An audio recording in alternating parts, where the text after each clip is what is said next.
मौलाना room एक सपेरे की दास्तान बयान फरमाते हैं। वो सांपों की तलाश में जंगलों और बियाबानों में बर्फबारी के बाद सांपों की तलाश में निकला।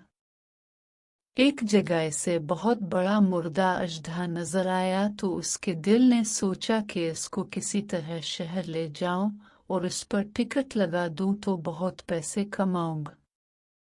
तो फिर वो बड़ी मुश्किल और तकलीफ से इसको खींचकर शहर ले आया। लोगों ने जब सुना तो शहर का शहर उमड़ आया। अजदहा जो असल में मुर्दा नहीं था, बर्फबारी में ठंडक की वजह से इसका जिस्म सुन हो गया था। हुजूम की गर्मी ने और सूरज की हरारत ने इसे फिर से ठीक कर दिया और उसने हरकत करना शुरू कर दी। हुजूम ने जब ये देखा तो भाग खड़े हुए, जिसका जिधर मुंह हुआ दौड़ पड़ा। सपेरा जो अजदहे के पास खड़ा था, उसने जैसे ही भागने की कोशिश की तो अजदहे ने मुंह खोला और सपेरे को निगल लिया।